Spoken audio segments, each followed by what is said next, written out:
Next up, Mr. Russell Schindler. Come on up. Talk to us about SampleServe.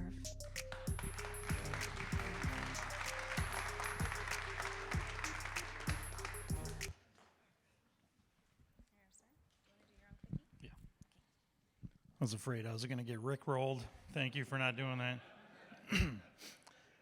So, if the coronavirus has taught us anything, it's taught us that collecting information at the source of the contaminant, getting it to the lab, and then getting it into an actionable format that you can look at the data and actually do some things and get results out of is really important. And regardless of what the contaminant is, whether it's a groundwater plume at the Indigo Hotel or a municipal water supply, say the city of Flint, or a cannabis grow out in Kalkaska, getting that information about the contaminant to the lab and then getting the data back and in a format that you can use and make it actionable is very important. There's all kinds of contaminants, asbestos, air, you name it. They all have to be tested and sent to laboratories. The problem is most of that's done with paper right now. The industry is still collecting data and managing projects using Excel and Outlook. They're still managing, writing down data on paper forms, still filling out sample bottle labels by hand. Laboratory instructions are submitted in paper form and by hand. And then somebody at the lab and back at the office is typing that data in manually. All kinds of typos, all kinds of data entry errors. And so what we have, and then on top of that, they have to take that data and create a bunch of reports, right? The maps, the tables, the graphs, all the information that you need to learn where the contaminant is and where it isn't and what you're going to do about it. So what we have is a solution to this whole data management problem, one central database where the project manager can use our project management tool, enter in all the scope of the work. They communicate directly with the laboratory right through this platform. Then that scope of work is pushed down to our mobile field app. That mobile field app is able to collect all that data in the field, and then it prints a sample bottle label in the field at the time of sampling. That bottle label has a barcode and a QR code on it. And then we have two patents on a digital chain of custody. That information, along with those samples, gets sent to the laboratory, where we have a second mobile app. The lab is able to scan those bottles in and get all that information in a matter of seconds. And then when the lab is done, they push the data back to the cloud, and we're able to generate reports, all those graphics and everything, in a matter of seconds. So all that actionable data is generated real quickly. Here's a video of our project management tool. You select the date, start picking and choosing where you're going to sample.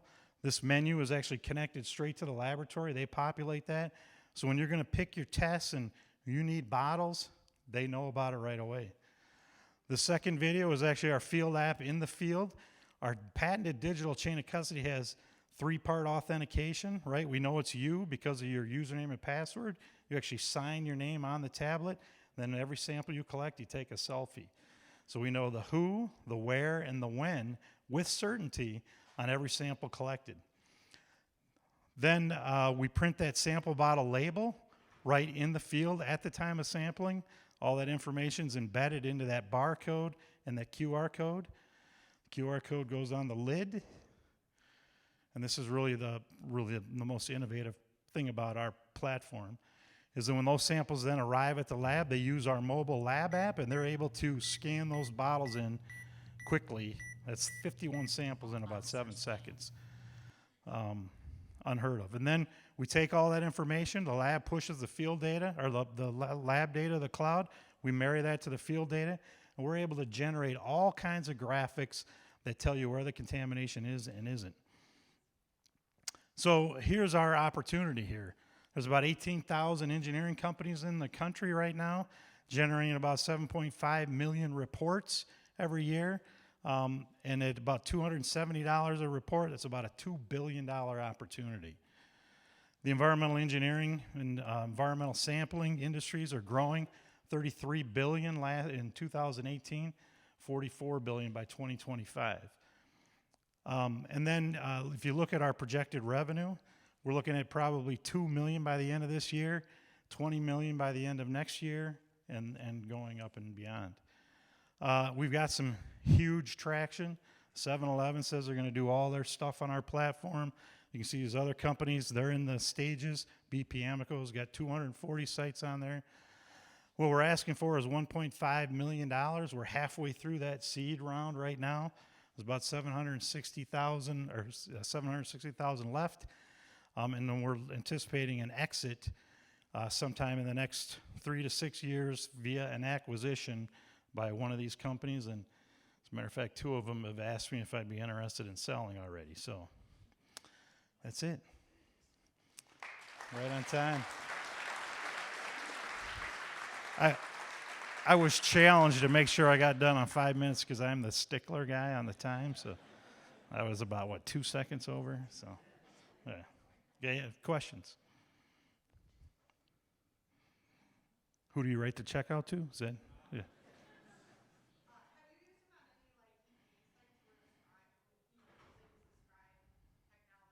Yeah, they're being used all over the country right now, as a matter of fact. Yep.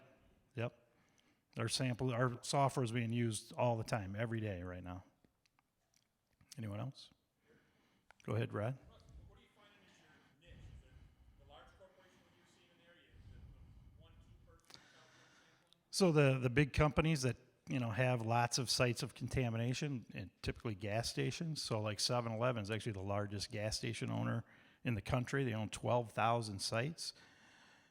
Might be sad to know about 20% of all gas stations on average. Some companies are a little better, some are worse. But about 20% of those stations probably have some kind of problem. So that's 24,000 or 2,400 leaking underground storage tank. And about one site represents about $1,000 of ARR to us. So we calculated at Speedway, they're about a $900,000 client.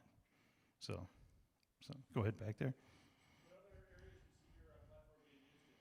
So cannabis, right? With the legalization of cannabis comes a whole bunch of testing that's required.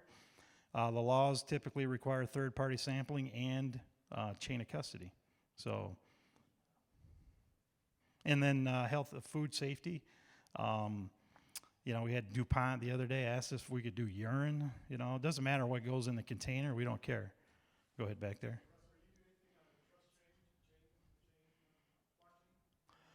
So we're not into blockchain yet, but we do have an immutable database, but we do plan on taking that data and putting into blockchain once we get it all built and finalized.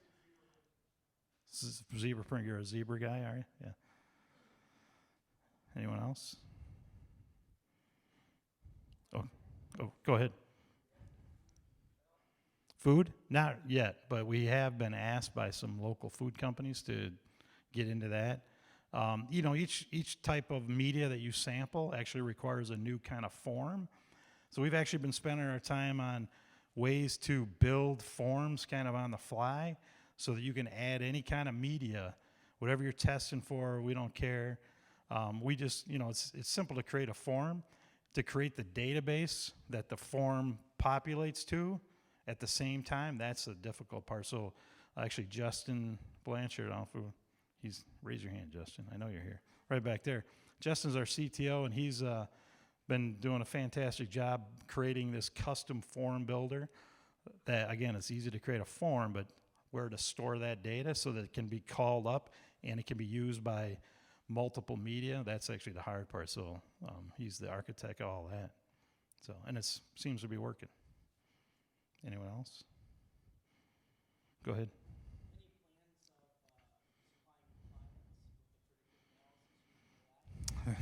Good question. Yes, as a matter of fact, so we're a big data company, right? So people are going to give us all their data, and then the analogy that I use is if we've got 10,000 sites of contamination in our system, and we've got 15 years of data on those sites, and the Vance, he can tell you what I'm talking about, and so can you. These are AI guys, and I get a brand new site coming into my system. All I do is I compare that new site to those 10,000 other sites, compare characteristics, types of contaminant, groundwater flow velocity, that kind of thing. And then I can now reasonably tell you with a certain, level of confidence what that site will look like, 2 years from now, 5 years from now, 10 years from now. So very powerful and actually very accurate as well.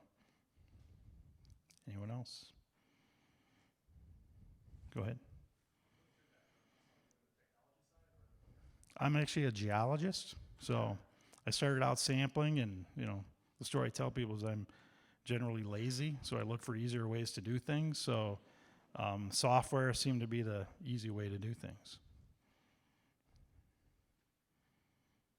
Anyone else? Okay. All right. Thanks. Hey, you do good. Thanks, Russ.